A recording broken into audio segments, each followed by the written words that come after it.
Hey guys, Carlo Filippone here, your muscle chef, ready to talk to you about this guy, the chicken pound. What do we do with the chicken pound? We prepare grilled chicken in different flavors, 6 to be exact. If you're serious about bodybuilding and you meal prep, don't go anywhere else. This is the company for you.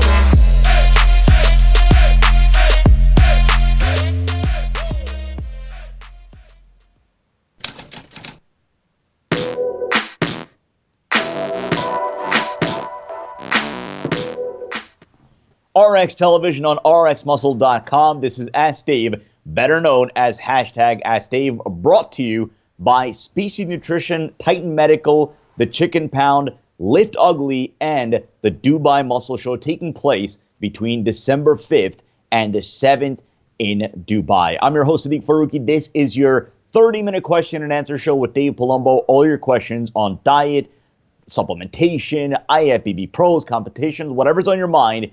It is all on the table. Obviously, we'll get the drama out of the way.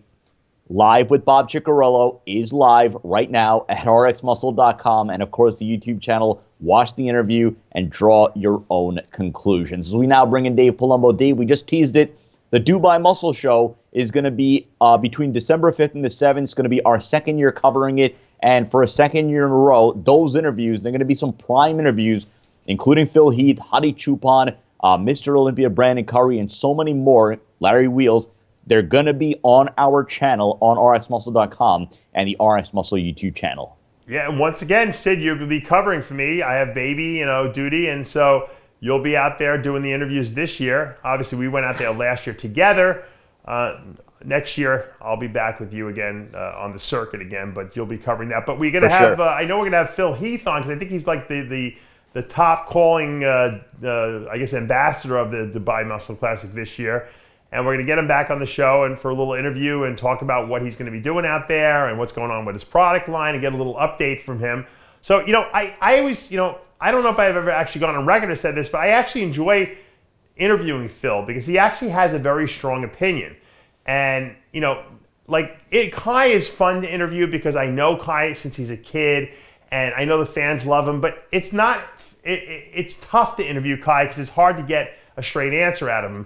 Phil, you get a very straight answer out of him. He's very opinionated. You can go back and forth with him. And he's obviously, he's a 7-time Mr. Olympia. So his insights matter. And so I don't get a chance to interview him that often. So he's a guy that it's always great to get on the show. So I'm looking forward to getting him back in the seat. And the last time we had him on there, we were doing a lot of talking about him losing the Olympia. So, right. That's not a fun interview to have, with someone. So now it's something that, he's removed from that. I could ask him his opinion on the bodybuilding industry and where it's going and what he's up to. I think it's going to be a great interview. So keep an eye out for that. Phil Heath, along with the founder, the producer of the Dubai Muscle Show, Nick Blair. We're going to have them on, date to be determined. Let's go to the questions. The first 2 questions from the Dave Palumbo Experience app. The first question, what is more harmful to the body? A high level of insulin in the body for a short time or a moderate amount for a duration? So like a large influx of simple carbs versus a large amount of complex that trickle in over time, keeping insulin elevated? Well, good for what? That's the question. Good for gaining weight or good for losing weight? Well, what's more harmful between those 2 scenarios? I always say, let the blood sugar rise slowly. In other words, lower glycemic carbs. And lower glycemic carbs mean carbs that take longer to digest and assimilate, usually because they have fiber associated with like brown rice or oatmeal, or because they're not like simple sugars and they need to be digested, like pastas versus say table sugar. So the slower the digestion process and assimilation into the bloodstream, the less insulin you will produce initially. So you'll get a very small rise in blood sugar and then a small increase in insulin to facilitate and push that sugar into the cells.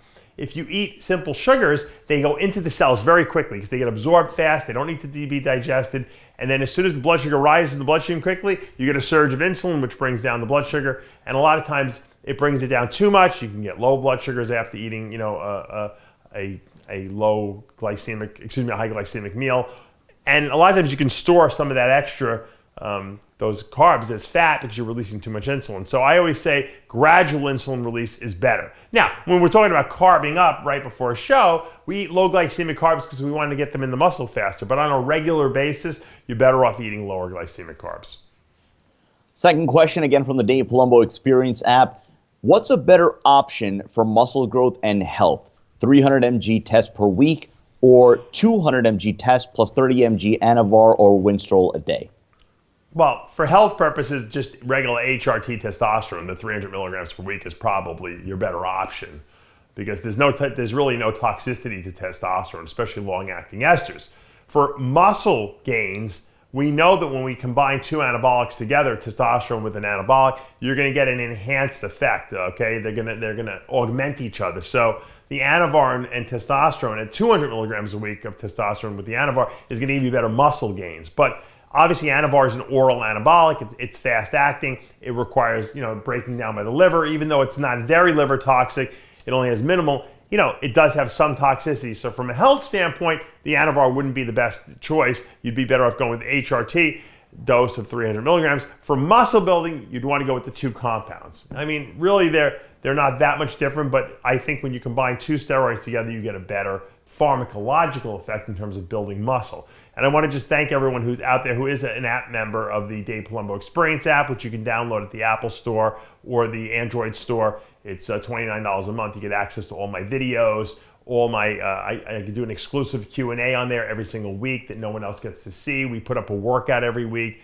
It's unlimited questions for me you can ask, and they get answered in a public forum on there. It's a great app. We've had a lot of signups lately. I think people are really enjoying it. I get terrific questions every Tuesday. Tyler and I record the Q&A for the app that no one else gets to see except the app members. And so it's another resource if you guys are looking to educate yourself and stay on top of what's going on and have someone to actually ask questions to who can answer them.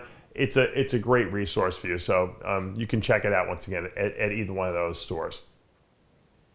Let's go to our Instagram questions. Again, if you're not following us, our handle is official_RxMuscle. First question, a good one here from Wellness Bikini Queen. Not sure if you've ever answered this question before. Did you ever get nervous on stage? If so, how did you combat it, and how would you advise your clients to combat being nervous on stage? If you're not nervous, then there's something seriously wrong with you. Of course you're going to be nervous. The first couple of national shows that I did, I was trembling to the point where I couldn't stop shaking. I was just it wasn't even like a nerve. I guess it was nerves, but I wasn't I was ready to be up there, but it was such a big venue. It was such an important event. There was so many the press was there. It was just so much. It was the excitement level was so high that it took a lot to really calm my nerves. And you just get used to that after a while, The best thing that helped me was doing guest posings because I was on stage so much every weekend that when I got to the show, it was like a joke. I mean, I was like, all right, it's just another guest posing. It's hard, it's hard. The best thing I can tell you is prepare. If you're prepared, if you're in shape, you look your best, and you practice your posing so you know exactly what's going to happen. And go watch shows. You got to go to national shows to see how they run these things so that when you get up there, you're not surprised.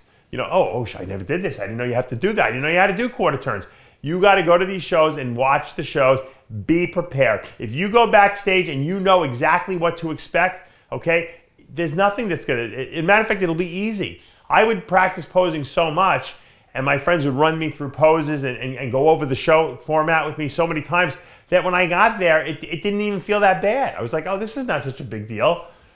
It was way harder in practice posing. This took 10 minutes up there. When I practice posing, it's like an hour every day. So that's what you have to do. Over prepare, okay, mentally and physically, so you know exactly what to expect.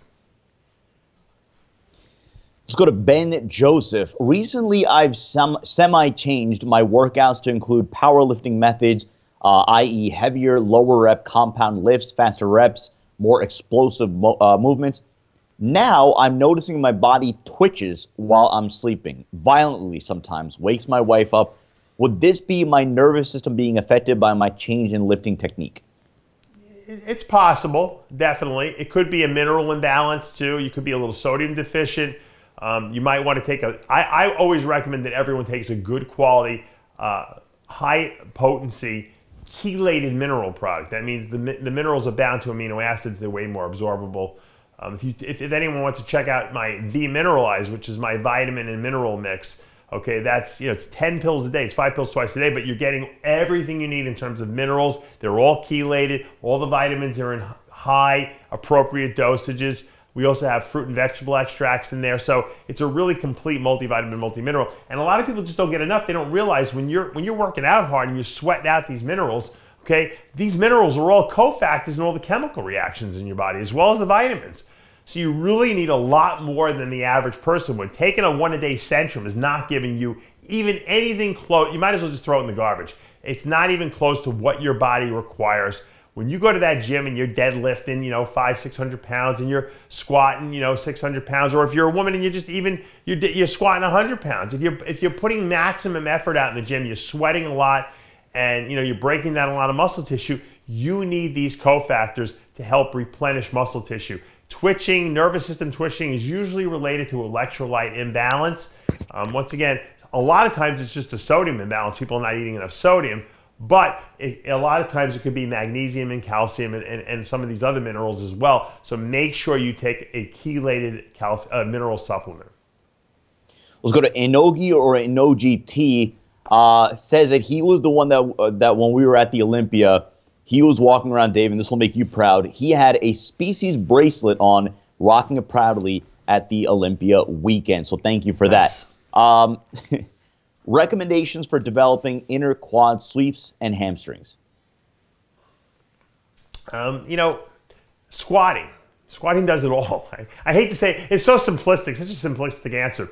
If you examine a squat, and Tyler and I one of these days are gonna go to the gym. We're gonna do some film. We're gonna film some technique training videos on how to do squats properly, how to train your chest properly, how to do bent rows, because people just don't know technique. There's a lot of little mental cues that you have to make yourself aware of.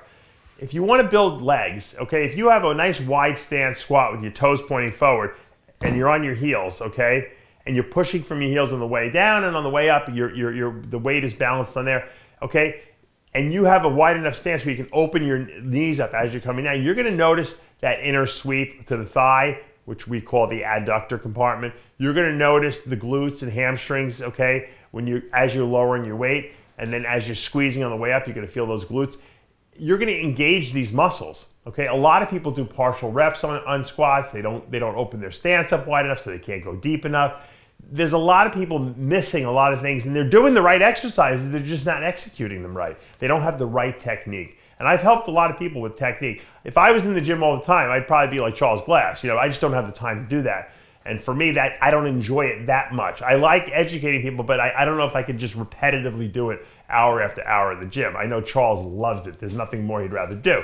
And that's why it's a perfect job for him. But one of these days, like I said, I'm gonna record a video, but if you wanna build bigger legs, sweep, everything that you just mentioned, squat, wide stance, full range motion. Interesting one here from Bodybuilding 501. What's the latest on Chris Aceto's client, Sas Herati? Is he coming back? Will we see him on stage in 2020? That's a good question. I have to ask Chris. I don't even know. I haven't heard anything from him. It's been very quiet. I think he had a kid, if I remember correctly. I think I gave him the pregnancy protocol. So maybe I'm sure we'll probably see him back in 2020. There's a lot of guys coming back in 2020. 2020 is going to be a good year. 2019 was like an off year, if you noticed it, right? Like everyone was like, take the year off, and people are trying to move up from different divisions. And right. Roden was out of the Olympia. It was like a real I call it like a tweener year. Now we're moving into the next decade, 2020. Great year for everyone to make a comeback, right? Who doesn't want to be 2020 Mr. Olympia, right? So we'll probably see a lot of people that we haven't seen over the last year or so come back in 2020 and make their comeback. Speaking of Sean Roden, right now at RxMuscle.com and the YouTube channel, a brand new episode of Iron Rage. Lee Priest gives a very impassioned defense of Sean Roden and is why he should be allowed to compete at this upcoming 2020 Arnold Classic. Let's go to Tony DeFranco. Dave, I know you recommend switching compounds every 6 to 8 weeks, but does that apply to every compound regardless of ester length? EQ, for instance, is barely fully saturated at 8 weeks, so wouldn't switching at that point be preventing some potential response to the drug?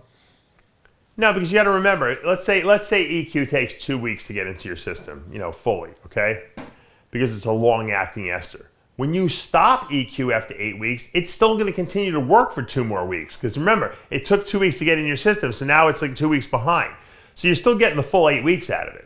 People don't realize that. People think, I need to use something that starts immediately. I got to do fast-acting esters. I don't want to lose one day. Well, you're not losing it. If it starts late, it continues longer even after you stop taking the shot. That's why when I tell these guys, I said, look, I want you to clean out after a show. And they're like, I don't want to cry. I want to have a good rebound. I said, look, with all the gear you're taking, for the next 4 to 6 weeks, you probably have enough gear in you to last you. And you're going to rebound anyway and you're going to be cleaning out while you're doing it. So it's like you get two for the price of one, so to speak. So don't worry about that. Believe me, if you're taking longer acting compounds like DECA, like EQ, they will last longer after you stop your dosage and go off that particular cycle so that you're not losing any time. Let's go to Team Mellum 73. Dave, my job is very stressful. I manage a facility for people with mental and physical disabilities.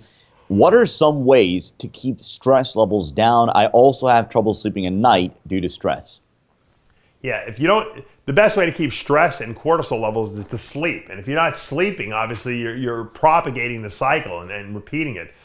I personally there's different levels of what you can take to fall asleep. I would start with like a product like my Somalize, which has GABA and melatonin in it. It's the most natural way you can help your body turn your brain off.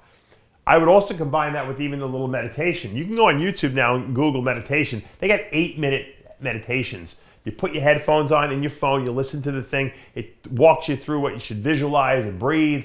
8 minutes. Who doesn't have 8 or 10 minutes every night before you go to sleep? Rather than looking at your phone and tapping on that thing and getting yourself all even more worked up because you don't know what the next great thing that it's going to be out on the market. You're watching the Bob Ciccarello video, then you're jumping around here, and someone text messaged you here, and you got a message on Facebook here. Look, I've just gotten sucked into that also.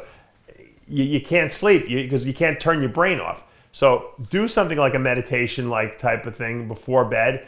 Take like a product like Somalize, 3 pills before bed. You're going to get your GABA to relax you, melatonin to keep you in a deeper sleep.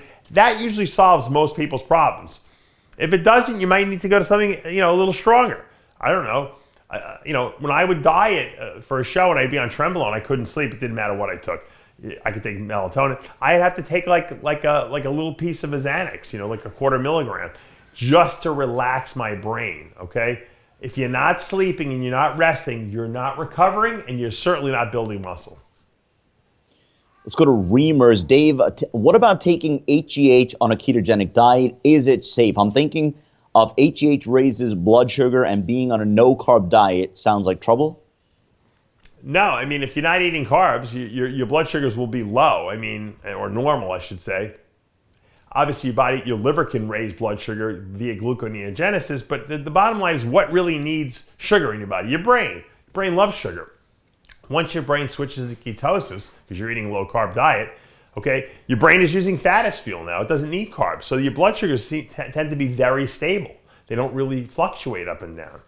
That's why we do that. So growth hormone will make you insulin resistant only when you're eating a lot of carbs. So if you're eating carbs and you're taking growth hormone, and the GH is getting in the way of the insulin working properly, you might run some high blood sugars. But when you're eating low carbs, you don't really need a lot of insulin. So you don't really see that effect. As a matter of fact, when you're on GH, okay, and you eat a low carb diet, you burn fat very efficiently. Let's go to CX Reso. Can taking human growth hormone halt muscle growth by blunting insulin sensitivity? I understand taking it in prep for weight loss, but if taking it in off-season for growth, is insulin required?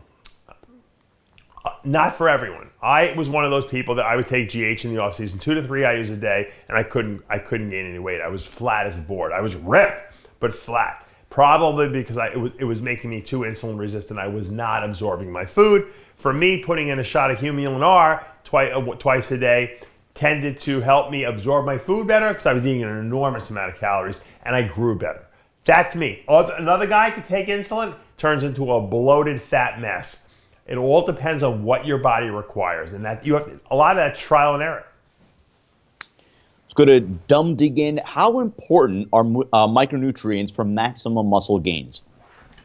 I mentioned it before. Vitamins and minerals are cofactors. The first thing they teach in biology is that vitamins are A, B, C, D, and the right answer is a catalyst. They catalyze chemical reactions. They help facilitate them. In other words, your body cannot absorb glucose with insulin if chromium isn't present. That's a cofactor in that insulin glucose transport into the cell. Okay? That's just one of hundreds and hundreds of chemical reactions that require vitamins or minerals as their cofactors to make the reaction work. So they're very important, and they're very important in absorbable form and in the right amounts. And there's very few formulas out there that do that. That's why I created V Mineralized. And you know what? That's why V Mineralized now is my #1 selling product, which is amazing when you think about it. It always should have been, but I didn't know if people would catch on and get it, but they do now. V Mineralized, okay, and Omegalized, which is my essential fatty acid supplement, those should be my #1 and 2 selling products, because those are 2 products everyone should use. It's not like maybe not. You should use it. They're the must-have, must-use supplements. Fiber is also another. My Fiberlize is another must-use supplement. Everything else after that is either what I would call a luxury item or conditionally essential. In other words, protein powders are not necessary, but do they make life a lot easier if you're eating 6 or 7 times a day? Absolutely, because you can do a protein shake. So it makes getting your protein a lot easier. Is it necessary? No, because you can eat all food if you can get it down. So, but the V Mineralized, Omegalized, Fiberlize absolutely should be on your imperative list. Southman82, why do some coaches want you to weigh your food cooked as you do? For example, rice can weigh anywhere between 2.5 to 3.5 times more cooked than raw, so it is very imprecise. Same thing with meat, only that meat gets lighter prepared than unprepared. If you fry 6-ounce raw meat, it will contain the same amount of protein as it did when it was raw. I've never heard about someone that goes LOL measuring their oatmeal cooked. Yeah. Meat, I always say you measure cooked. Because when you cook a hamburger or a piece of steak, you're losing weight because the fat is burning off. You're not losing the protein, but you're losing the fat. So that's why I recommend that people weigh things when it's cooked. So, all right, here's what you're eating. Here's your chicken. Put it on the scale. You got 8 ounces, you're good. You got 9 ounces, you take away 1 ounce. That's how it works after it's cooked. Carbs, you have to read the box. Okay, everything's different. Now, usually for carbs, it's usually for like a potato, it's 4.5 grams of carbs per ounce. So if you're eating a 10-ounce potato, it's 45 grams of carbs. That's cooked or non-cooked, because you really don't lose anything. Nothing's burning off if you put a potato in the microwave oven. You might lose a little bit of water, but not much. Okay, so carbs are measured cooked. Okay, rice. Look at the rice box. The rice box may say 1 cup is 35 grams of carbs. So you take, but it might say take a half a cup of uncooked. You put it in the microwave, whatever, some water. It blows up to a full cup. But that serving that you took out of that box, is 35 grams of carbs. So you got to learn to read boxes. You got to learn to. I've been saying this for years, and I keep saying I'm going to do a video on it. And I haven't gotten around to it. I'm taking Tyler to the supermarket one of these days, where we're going to buy a bunch of food, bring it here, and we're going to teach people how to read food labels and ingredient lists. It's a must-have. It's a skill that people just don't have. It's not hard. I'm going to show you guys how to do it. I promise you. Bono's Fitness 9. Dave, when it's time to come off for 8 weeks, as a competitor knowing you're going back on your off season and then straight into a contest prep, what's the point of running a PCT if you know you're just going to shut yourself back down? Would it be wrong to just clean out totally for those 8 weeks? A lot of times I don't do it. I go right from off season into pre-contest, and then I have guys clean out after pre-contest for 8 to 10 weeks. So the reason you're cleaning out is because you want to reset your receptors. You want those receptors to become receptive again. Because the more steroid you put in there, the more they start taking away their androgen receptor density, so that, we don't want to get overstimulated, we don't want to get too big, and so you lose sensitivity. So you want that's one of the reasons you go off. The second reason you go off is to clean yourself out. So all that stress that's on the liver to break down these hormones has now been removed. The liver can get rid of the last of it, and then it can kind of regenerate itself a little bit, and that's why you're going off. Androgen cell resensitivity, receptor sensitivity, and because you want to go out to reduce toxicity in the body. Randall Dugan, I got my lab test back and my liver enzymes are high. AST is at 264, ALT is at 109. Could it be test cypionate causing it? What are your thoughts, causes, and what I should do? This has now become the new most prevalent question that I get. Went to the doctor, my liver enzymes are high. He wants you to go for a liver sonogram. He thinks I might have liver cancer. Look, the reason why your liver enzymes get high when you train is because when you work out and you break down muscle tissue, the metabolic enzymes, these enzymes that I was telling you about that help metabolize carbohydrates and oxidize fats for fuel, what do you think they're made of? They're made of the same metabolic enzymes that are in the liver. Now, normally they do liver enzyme tests because they figure if your enzymes are high in the blood, it's probably because your liver has been damaged. They don't realize that people who weight train, we're breaking down muscle tissue.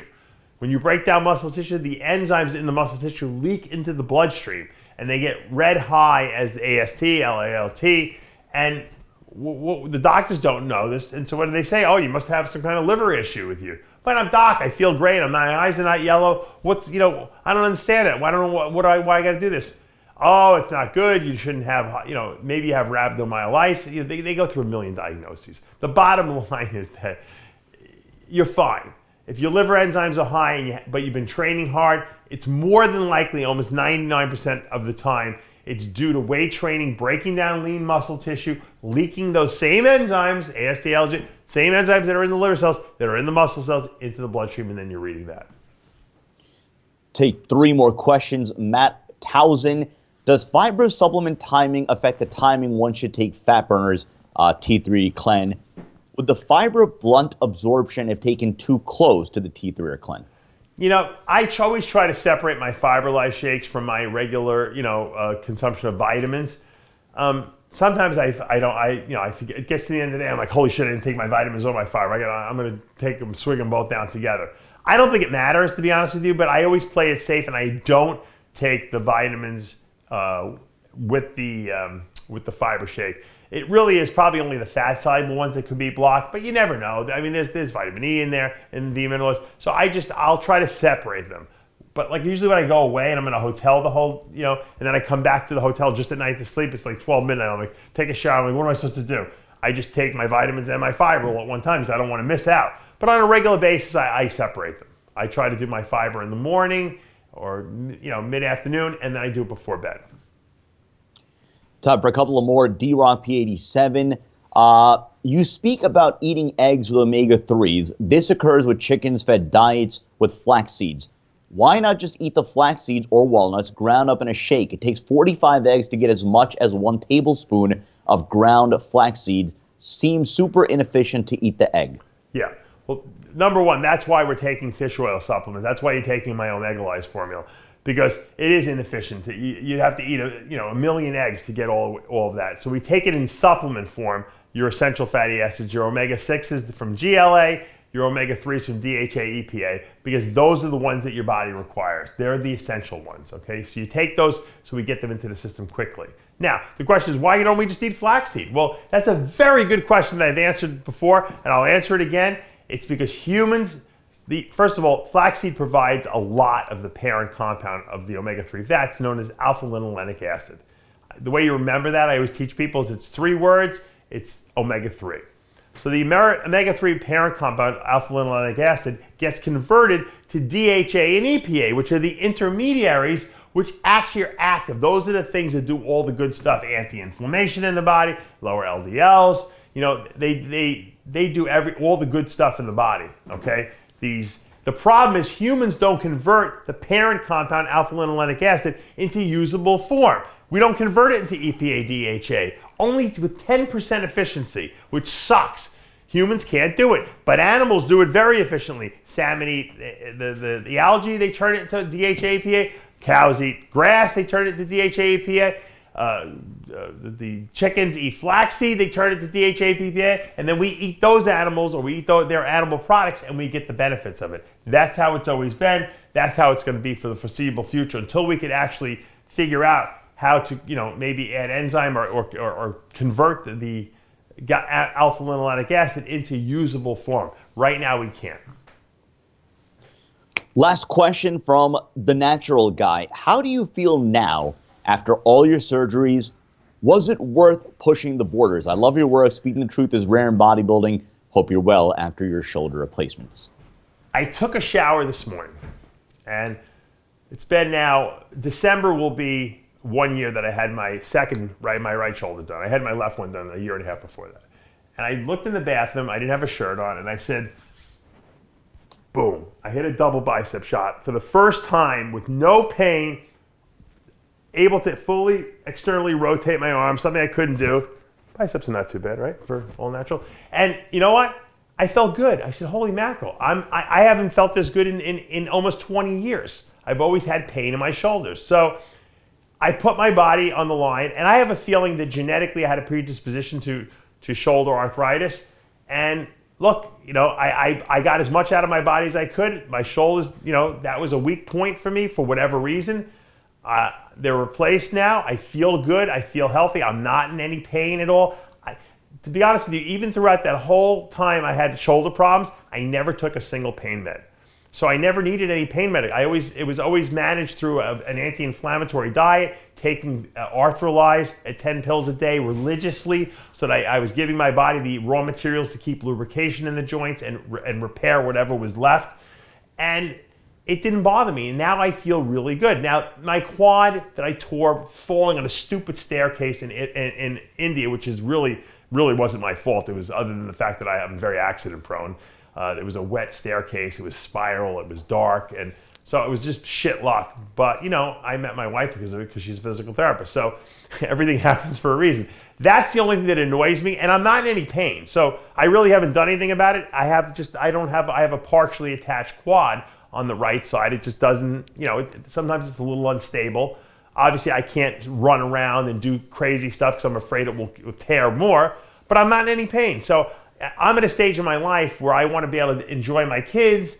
I want to be able to do anything I can do, and that's why I dropped a lot of body weight. I feel good. I move around well. I have no pain. Knock on wood. I don't want to jinx myself, and then tomorrow I'll have a fucking hole in my head or something like that. But the bottom line is I feel good. So that to me is the most important thing. I'm functional. I can weight train with zero pain in the gym, and I'm in a good place. I don't need to be the biggest guy. I don't need to prove anything to anyone. I want to look good because that is a projection of my nutrition and product line and my coaching services. And I want to obviously feel good, okay, and I want to be healthy, so I live a long time and I'm there for my kids, If I didn't have kids, maybe I wouldn't care as much, but I do, and it's important that I'm going to be there for them. But no, I take pride. I have a lot of stuff to do. I always tell people.